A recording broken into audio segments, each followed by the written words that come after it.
Tu sais, cette feeling spécial qu'on a quand on marche en forêt. C'est pas juste le calme là, ou la beauté des arbres. Il y a comme de quoi d'invisible qui se passe. Mhm. On entend parler des bains de forêt, Shinrin-yoku, qui vient du Japon. L'air lui-même, on dirait qu'il est différent, là. C'est exactement ça.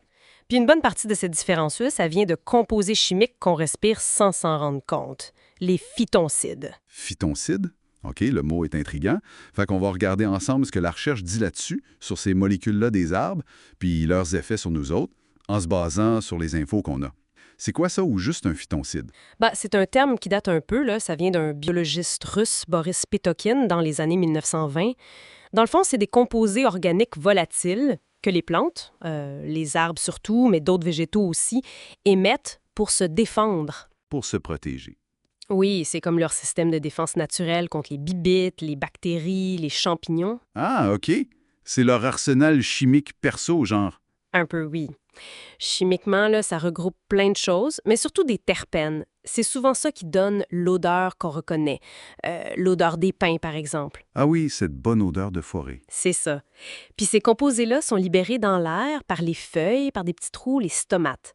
Puis nous, quand on se promène, on respire ça, sans y penser. Puis c'est là que ça devient vraiment intéressant pour notre santé, j'imagine. Les documents qu'on a montrent un impact direct sur notre système immunitaire. Comment ça se peut? Ben oui, c'est fascinant.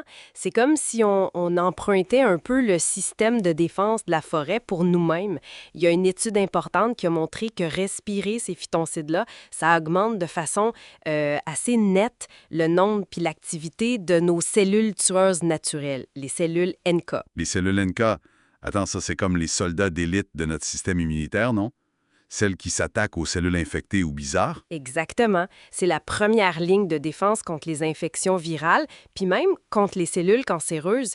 Puis ce qui est frappant, d'après cette étude-là, c'est que l'effet est mesurable, Oui, même après des séjours assez courts en forêt, genre une excursion d'une journée. juste une journée. Wow! C'est quand même puissant comme effet.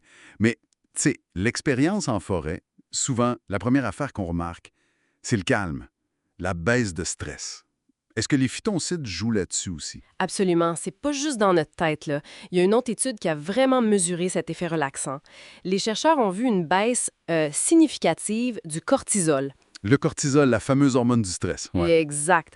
Puis c'est pas tout. Ils ont aussi noté une diminution de la pression artérielle puis du rythme cardiaque chez les gens qui respiraient l'air de la forêt, riche en phytoncides. Fait que tous ces changements physiologiques-là, ça mène à ce sentiment de bien-être puis de moins de stress. OK, donc, système immunitaire boosté, moins de stress.